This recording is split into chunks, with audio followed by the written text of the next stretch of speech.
मिर्च की खेती अपने प्रदेश में बड़े क्षेत्रफल पर की जाती है और जिन किसानों ने इस साल मिर्च की फसल लगाई है उन्हें इस साल कम बाजार भाव मिल रहे हैं। लेकिन इस कम बाजार भाव के चलते भी गांव चिमनपुरा जिला जयपुर के प्रगतिशील किसान विमल कुमार यादव ने मिर्च की खेती करके अच्छी आय प्राप्त की है। तो आइए जानते हैं इनके अनुभवों को कि वे किस प्रकार से मिर्च की खेती करके अच्छी आय प्राप्त कर रहे हैं।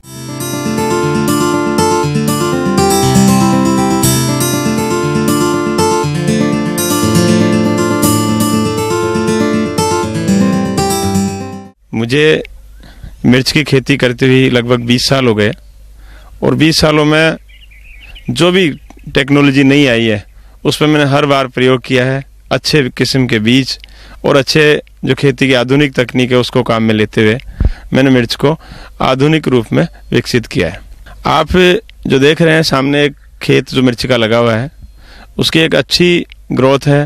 तो जिस प्रकार से इस मिर्च में ये आज से 3 महीने पहले हमने बुआई की, इसमें ड्रिप मल्चिंग और इसके साथ में जो पानी की जो बचत थी, जो मिर्ची पहले के टाइम पे इतने ही पानी में आधा बीघा हुआ करती थी, आज हमने करीबन 2 बीघा मिर्ची वो लगा ली है और उस 2 बीघा मिर्ची में प्रोडक्शन भी और अच्छी ग्रोथ भी है। साथ में इसमें मल्च लगाने से जो खरपतवार की जो समस्या थी उसके लिए निराई गुड़ाई में जो समय लगता था हमारा वो बच गया है। खरपतवार अब मल्च लगाने से बिल्कुल भी नहीं आती है। दूसरी चीज, पानी का वाष्पीकरण भी कम होता है तो मिर्च की और भी अच्छी ग्रोथ होती है। किसान भाइयों, इस साल गर्मी में लगाई गई मिर्च का बाजार भाव कम रहा, लेकिन फिर भी किसानों ने हार नहीं मानी। वे लगातार कड़ी मेहनत करते रहे और उनकी मेहनत आखिरकार कामयाब हो गई। तो आइए सबसे पहले जानते हैं कि मिर्च की खेती करने में कितना खर्च आया और मिर्च बेचने पर कितना लाभ हुआ, खुद इन्हीं से। अब मैं आपको बताने जा रहा हूँ कि मिर्च की फसल में जो खर्चा और पैदावार जो है उसका रेशो। मिर्च की फसल में अमूमन 8 या 9 महीने की फसल है। उसमें शुरुआत में हम बेड डालते हैं, उसके लिए अच्छी गोबर, मींगन और थोड़ा बहुत DAP या पोटास भी इसमें काम में लेते हैं और उसके बाद में एक बेड तैयार होती है। बेड तैयार करने के बाद में हम करीबन अभी जो सामने आप देख रहे हैं उसका जो बीज हमने जो लगाया है उस बीज की कॉस्ट 2500 रुपये प्रति बीघा आई है और उसमें करीबन 1.5 महीने की नर्सरी करने के बाद में जब हमने रुपाई की तो उसकी जो ग्रोथ हुई वो बहुत अच्छी है और उसके अंदर मल्च जो है वो भी तकरीबन 2500 रुपये बीघा की इसमें मल्च का खर्चा है। साथ में ड्रिप की कॉस्टिंग मैं आपको इसलिए नहीं बता पा रहा कि ड्रिप लंबे समय के लिए है। ड्रिप में जब लगाया 10 साल के लिए ये ख़राब नहीं होती, तो जब लगाया जो उसकी 1 हेक्टेयर की जो लागत थी वो मेरे उस समय 30,000 रुपये आई थी। आज उसका आप एवरेज लगा सकते हैं कि क्या होगा, लेकिन फिर भी मैं इसका प्रोडक्शन के बारे में बताना जा रहा हूँ। एवरेज इस साल जो मुझे भाव मिल रहा है 15 रुपये किलो के आसपास का भाव मिला है। अभी पहली तुड़ाई इसकी चल रही है, उसमें जो अभी तक हमने ये मिर्च जो बेची है वो लगभग 15,000 रुपये की हमारे पास आमदनी भी आ गई है। कि 2500 प्रति बीघा बीज हमारा हुआ, 2500 का मल्च का खर्चा आया और लगभग 10,000 के आसपास हमारी बेड, हमारी जो लेबर और जो इसको तैयार करने में रासायनिक खाद जो भी दिया वो 10,000 रुपये के आसपास 15,000 हमारा खर्चा रहा और ये 15,000 हमारे को पहली फसल की तुड़ाई में ही वसूल हो गया है। इसके बाद में अब ये फसल लगभग आप मान के चलो कि 4 से 5 महीने बहुत अच्छे पैदावार देगी और हमारे को अभी जो जिस हिसाब से जो चल रही है इसमें कोई वायरस नहीं आया, कोई बड़ी बीमारी नहीं आई, तो ये मिर्च की फसल हमारे को 50,000 रुपये बीघा तक का प्रॉफिट दे जाएगी। किसान भाइयों, मिर्च का बाजार भाव बढ़ रहा है और इस बढ़ते बाजार भाव के चलते मिर्च की फसल से किसान को अच्छी आय मिलने की संभावना है। अब आइए जानते हैं कि ये किसान मिर्च की फसल का प्रबंधन किस तरह से करते हैं। आपको मैं एक बार इस मिर्च पैदा करने के लिए जो थोड़ा सा मैंने जो किया उसमें बता रहा हूँ कि हर तीसरे दिन मैं इसमें ड्रिप में 2 घंटे पानी चला देता हूँ और उसके बाद में अगर ज़्यादा टेम्परेचर हो रहा है तो बहुत ज़्यादा टेम्परेचर होता है तो बेड के बीच में भी कुछ पानी हमें चलाना पड़ता है। उससे क्या है कि मिर्च की जो पत्तियाँ हैं वो तापमान में सिकुड़ती नहीं है और एक अच्छी पैदावार देती है। मिर्च की फसल में उर्वरकों को सिंचाई पानी के साथ ड्रिप के माध्यम से देते हैं, जिससे इनकी मिर्च की फसल बहुत अच्छी है और इस फसल से अधिक उपज मिलने की संभावना है। इसके साथ में मैं कृषि विभाग के अधिकारियों द्वारा बार बार जब भी इसमें कोई ऐसी बीमारी लगती है तो जो कीटनाशक का स्प्रे करना होता है या जो ग्रोथ के लिए करना होता है वो भी उनकी सलाह लेकर के इसमें बार बार स्प्रे करता रहता हूँ। और इसकी तुड़ाई करने में महत्वपूर्ण ये है कि मिर्च की जो खराब हो जाती है उनको तोड़ करके खेत से बाहर डाल देते हैं और अंदर एक अच्छे प्रोडक्शन वाली मिर्च को लेकर के, और जो छोटी मिर्ची हैं उसको नुकसान नहीं होने देते हैं, उसका पूरा बचाव हम करते हैं।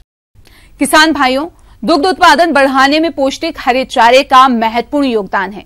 हरे चारे वाली फसलों की खेती से किसान न केवल दुधारू पशुओं के लिए आहार में हरे चारे की पूर्ति कर सकते हैं, बल्कि इसे बेचकर अतिरिक्त लाभ भी कमा सकते हैं। तो किसान भाइयों, खरीफ के मौसम में आप कौन कौन सी हरे चारे वाली फसलों की खेती करें और भरपूर उत्पादन के लिए इसकी खेती किस प्रकार से करें, इन सभी पहलुओं पर जानकारी दे रहे हैं डॉक्टर वीरेंद्र कुमार।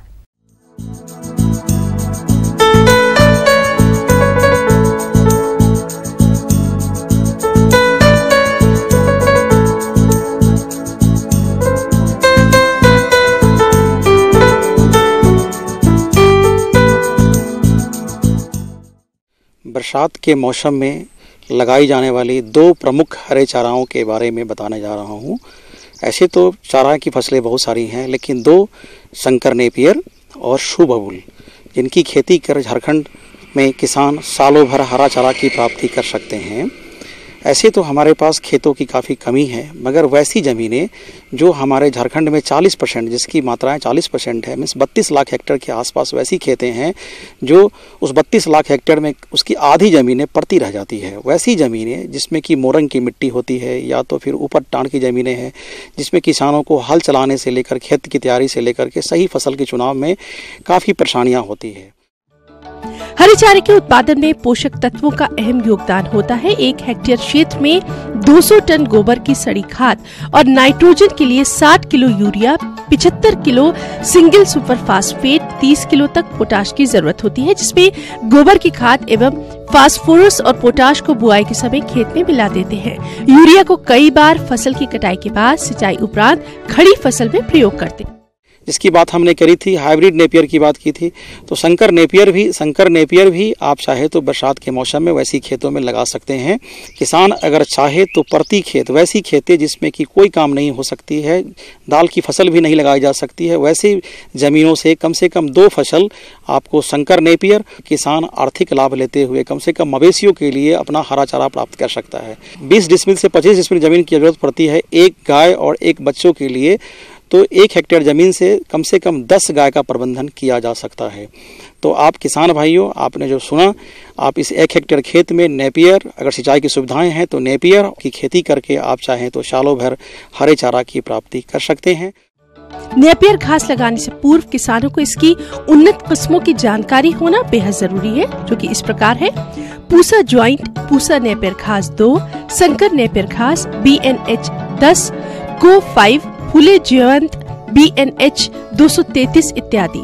इन्हें लगाकर किसान अधिक हरा चारा पा सकते हैं, जिसको कि 1 मीटर गुने 1 मीटर या 1 मीटर गुने 0.5 मीटर की इसका चुनाव करके, कतार से कतार की दूरी और पौधे से पौधे की सूट करके आप उसमें नेपियर का, शंकर नेपियर के कतरन को लगा सकते हैं और उसमें सिंचाई का प्रबंधन, उसमें खाद का प्रबंधन करके आप इसमें से हरे चारा की प्राप्ति कर सकती है।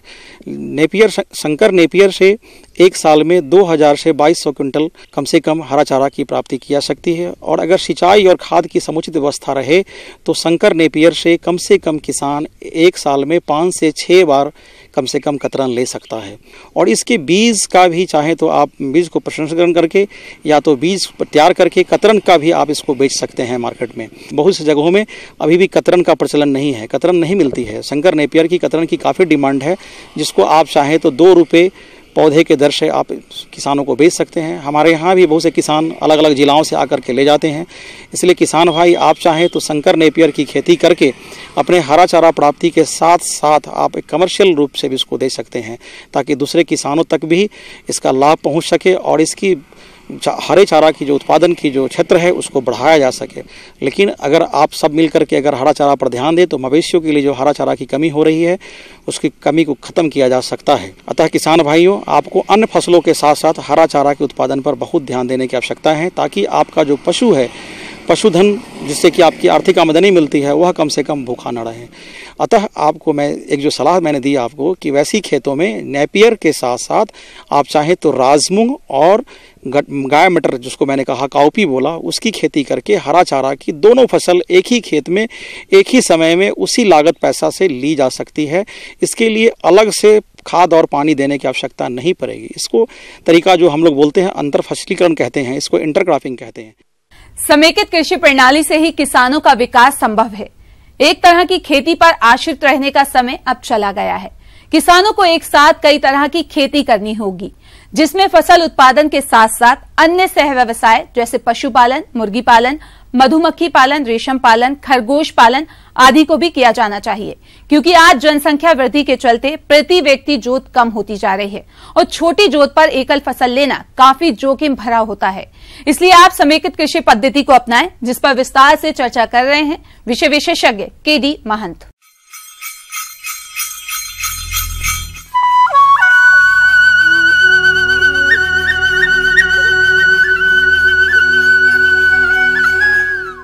समेकित कृषि प्रणाली। किसान भाइयों, प्राकृतिक आपदाओं और सीमित कृषि संसाधनों के कारण आज किसान खेती से दूर होता जा रहा है।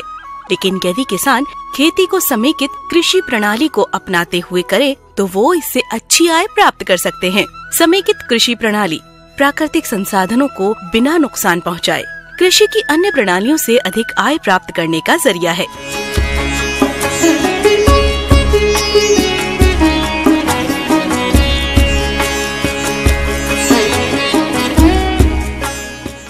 आय दोगुनीकरण के लिए साथ ही साथ लघु एवं सीमांत कृषकों के आजीविका हेतु हमने एक समन्वित कृषि प्रणाली मॉडल का यहाँ पे विकसित किया है। इसका उद्देश्य यह है कि किसान को अपने कृषि से संबंधित सभी घटकों को लेते हुए रोज कैसे उनके साथ पैसा आए, उनके पास कैसे पैसा आए और सभी घटकों को हम कैसे एक मंच पर लाके समन्वित ढंग से खेती करें और अधिक से अधिक आमदनी प्राप्त करें। समेकित कृषि प्रणाली प्राकृतिक संसाधनों को बिना नुकसान पहुंचाए कृषि की अन्य प्रणालियों से अधिक आय प्राप्त करने का जरिया है। समेकित कृषि प्रणाली में 2 या 2 से अधिक ऐसी फसलों या कृषि व्यवसायों को एक साथ एक स्थान पर इस प्रकार किया जाता है कि जिससे वो एक दूसरे को बिना हानि पहुंचाए एक दूसरे के लिए लाभकारी और सहायक हों। इस मॉडल में मुख्यतः मछली पालन, बतख पालन, मेड़ों पे मातृ रोपणी में नींबू वर्गीय फसलों की खेती, डेयरी में जो उन्नत गाय है उनका हमने समावेश किया है, साहीवाल नस्ल के गाय। साथ ही साथ उनके जो उत्पाद है, गोबर है, उनका हम बहुत अच्छे तरीके से तकनीकी रूप से केचुआ खाद का उत्पादन कर रहे हैं। साथ ही साथ नाडेप खाद का उत्पादन कर रहे हैं। साथ में डेयरी पशु को खिलाने के लिए हम अजोला घास का उत्पादन कर रहे हैं, जो एक बहुत ही अच्छा घास भी है, एक जैव फर्न के रूप में भी जाना जाता है। अभी आप यहाँ पे देख रहे हैं कि हम मछली पालन भी कर रहे हैं। मछली पालन हम ये यहाँ पे जो एक शेड लगा हुआ है जिसमें तालाब के ऊपर जो बतख को हम यहाँ पे उसका शेड बना के उसको रख रहे हैं, जिससे उनके जो भी मलमूत्र है वो तालाब में जाते हैं। और जब बतख जो है तालाब में तैरती है तो निश्चित रूप से एक मछलियों को ऑक्सीजन मिलता है, उनको एक चलामायन, एक गति मिलती है, जिससे मछलियों का भी आकार बढ़ता है। साथ ही साथ इसमें हम साल में कम से कम 3 बार फसल लेते हैं, जिसमें दलहनी फसलों को लेकर आमदनी ले रहे हैं, जिसमें सभी मेड़ों में अरहर का उत्पादन कर रहे हैं। साथ ही साथ सीरियल्स में धान एवं गेहूं और साथ ही साथ चना का भी हम प्रयोग कर रहे हैं। समेकित कृषि प्रणाली अपनाने से पूर्व आप ये जान लें कि आपके क्षेत्र की मांग क्या है। आप क्षेत्र की बाजार और उपलब्ध संसाधनों के आधार पर मॉडल का चयन करें। सब्जी उत्पादन भी कुछ एरिया में आप कर सकते हैं, जो आज सबसे बड़ी मांग है कि हम न्यूट्रिशन के क्षेत्र में अगर आगे बढ़ना है हमारे परिवार को, तो निश्चित रूप से 5 परिवार के लिए, जो 5 सदस्यीय परिवार है उसके लिए ये जो मॉडल है बहुत अच्छा है। समेकित कृषि प्रणाली कृषि की आधुनिकतम तकनीक है और इस प्रणाली से खेती करने पर किसानों को किसी न किसी माध्यम से आमदनी होती रहती है। साथ ही इसके और कई फायदे हैं। इस प्रणाली में पशुपालन को सम्मिलित करने पर इनसे दूध उत्पादन तो मिलता ही है, साथ ही साथ इनसे प्राप्त गोबर का मछली आहार, बायोगैस बनाने में और खाद के रूप में प्रयोग करने पर अतिरिक्त लाभ भी मिलता है। साथ ही गौमूत्र का कीटनाशक के रूप में प्रयोग भी कर सकते हैं। इतना ही नहीं, प्रणाली के अंतर्गत मुर्गी पालन, खरगोश पालन, बतख पालन भी कर सकते हैं और इनके आहार में कृषि अवशेष का प्रयोग करें तो व्यवसाय की लागत को भी कम कर सकते हैं।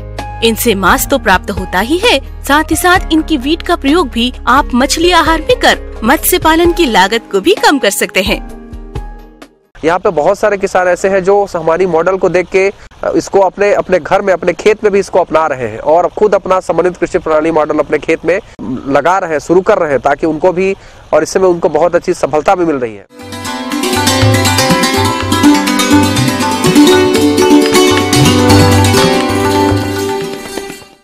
जॉन डियर अन्नदाता हेल्पलाइन निःशुल्क फोन संपर्क सेवा के माध्यम से आपके द्वारा पूछे गए प्रश्नों में से एक या दो महत्वपूर्ण प्रश्न हम अपने कार्यक्रम में शामिल करते हैं।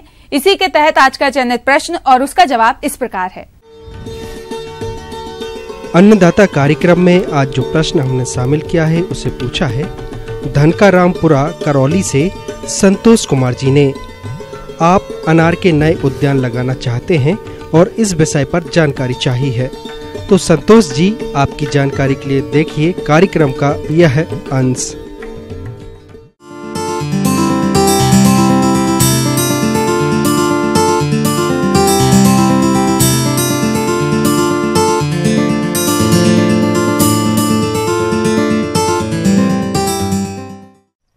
जो काश्तकार हैं जो नए बाग बगीचे लगाना चाहते हैं, मैं उनको बताना चाहूँगा कि सबसे पहले आप अपने खेत का चयन कर लें। ये ज़रूरी है कि अपने जो भी खेत है उसकी मिट्टी की जांच, मिट्टी एवं पानी की जांच अवश्य रूप से करवा लें। मैं बताना चाहूँगा कि जो अमरूद के लिए सबसे अच्छी जो मिट्टी है वो लगभग 6.5 से लेकर 7.5 pH मान वाली जो मिट्टी है वो सबसे उत्तम मानी जाती है। साथ ही जो बलुई दोमट मिट्टी जिसमें कि जीवाश्म जो पदार्थ होते हैं उसकी प्रचुर मात्रा उपलब्ध हो, वो अच्छी मानी जाती है। तो यदि ऐसी मिट्टी अपने पास है तो उसके लिए बाग लगाने के लिए सबसे अच्छी है। नए बाग की स्थापना के लिए दूसरा जो प्रमुख पहलू आता है, फल एवं उनकी उन्नत किस्मों के चुनाव। व्यावसायिक दृष्टिकोण से उत्पादकों को चाहिए उनकी फल वृक्ष का चुनाव करें जिनकी बाजार में अच्छी मांग हो। आइए अब बात करते हैं कुछ महत्वपूर्ण फल एवं उनकी उन्नत किस्मों की। किसान भाइयों, बात आती है कि अपन कौन सी किस्में अपन उगाएं या कौन सी किस्मों से अपन को अच्छी आमदनी मिल सकती है। तो मैं अपने किसान भाइयों को बताना चाहूँगा कि आजकल बहुत सारी उन्नतशील जो प्रजातियाँ विकसित हो चुकी है और उन उन्नतशील प्रजातियों का चयन करके अपन उनसे अच्छी उत्पादन और अच्छी उत्पादकता अपन ले सकते हैं।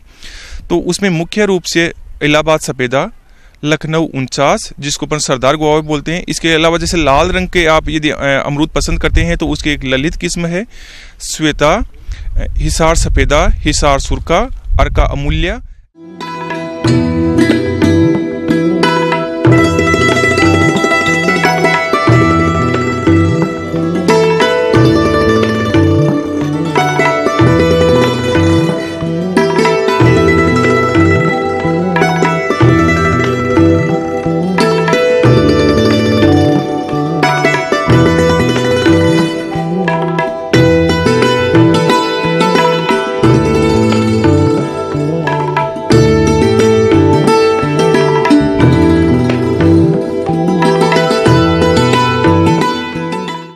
वहाँ की जो जलवायु के हिसाब से जो भी अच्छी किस्म है उस अच्छी किस्म का चुनाव आप लोग अवश्य कर लेंगे, क्योंकि यदि अच्छी किस्म का चुनाव नहीं करेंगे तो अपनी जो उत्पादन और उत्पादकता दोनों पे प्रभावित होगी। बागवान भाइयों, बात आती है पौधे लगाने की सही विधि और दूरी की, जो फलों के आकार प्रकार पर निर्भर करता है। इस बारे में जानते हैं। तो मैं अपने किसान भाइयों को बताना चाहूँगा कि जो गड्ढे खोदने का, क्योंकि अपने अप्रैल और मई का लेकिन महीना निकल चुका है, तो ये भी समय है कि इस समय अपने गड्ढों की खुदाई कर लें। तो जो गड्ढे हैं, गड्ढों की जो खुदाई हो लगभग 60 × 60 × 60 सेंटीमीटर, यानी 60 सेंटीमीटर चौड़ा, 60 सेंटीमीटर गहरा एवं 60 सेंटीमीटर ऊंचा गड्ढा आप तैयार कर लें। गड्ढे खोदते समय ये जरूर रूप से आप आवश्यक रूप से ध्यान रखें कि जो गड्ढा है, गड्ढे की ऊपर वाली जो मिट्टी होती है उसको अलग रख लें एवं नीचे वाली जो मिट्टी है उसको अलग रख लें। अतः जो नीचे वाली जो मिट्टी होती है उसको आप फैला देवें एवं जो ऊपर वाली मिट्टी है उसकी आप अलग ढेरी बनवा लेवें। उसके पश्चात लगभग 1 महीने तक आप उस गड्ढे को अच्छी तरह खुला छोड़ देवें, जिससे क्या होगा कि जो भी जो जीवाणु या दूसरे तरह के फंगस बैक्टीरिया होंगे वो तेज धूप के कारण नष्ट हो जाएंगे। इसके पश्चात अपने को यह करना है कि लगभग 20 किलोग्राम अच्छी सड़ी हुई गोबरी खाद, लगभग 100 से 150 ग्राम सिंगल सुपर फास्फेट आप अच्छी तरह मिलाकर गड्ढा भर देवें। लेकिन यदि आप लोगों के पास यदि अक्सर जैसे आप खेतों में जाते हैं वहाँ पर देखते हैं कि दीमक या दूसरी तरह की कोई समस्या है, तो उसके लिए क्लोरोपाइरीफोस जो दवा है वो लगभग 50 ग्राम प्रति गड्ढे के हिसाब से, या जो अपना मिथाइल पैराथियन जो पाउडर आता है वो लगभग 50 ग्राम प्रति गड्ढे के हिसाब से भी आप जो गड्ढे भरते समय आप मिला देवें। तो उससे क्या होगा, कीट बीमारी से अपना बचाव हो जाएगा। मैं ये जरूर बताना चाहूँगा कि जब भी आप किस्म का चयन करें या जहाँ से पौधों की खरीदारी करें, तो हमेशा जहाँ तक हो सके अपने पास के कृषि विश्वविद्यालय, कृषि विज्ञान केंद्र या जो भी जो सरकारी संस्था है वहीं से आप पौधे प्राप्त करें एवं साथ में पक्का बिल अवश्य ले लें, जिससे आपको यह रहेगा कि यह फला किस्म अपने ली थी। जब गड्ढा अपन लगभग 1 महीने बाद में भर देंगे, उसके तुरंत पश्चात अपन को रोपण नहीं करना है, क्योंकि अक्सर ये देखा जाता है कि किसान भाई उसके तुरंत पश्चात रोपण कर देते हैं। हमेशा पौधों का रोपण तभी करें जब जो गड्ढा है वो जब 1-2 बारिश होगी तो उसमें जो, क्योंकि जब गड्ढा अपन भरते हैं तो गड्ढे का जो लेवल रखते हैं वो जमीन की सतह से लगभग 10 से 15 सेंटीमीटर ऊपर का रखते हैं। उससे क्या होगा, जैसे ही 1-2 बारिश होगी उसमें जो मिट्टी होगी वो नीचे बैठ जाती है। तो जब मिट्टी अच्छी तरह बैठ जाएगी तो जो उसमें जो वायु भरी होगी तो वो वायु निकल जाएगी, जिससे अपन जो भी जो पौधा लगाएंगे वो पौधा होगा वो उसमें अच्छी तरह से स्थापित हो जाएगा।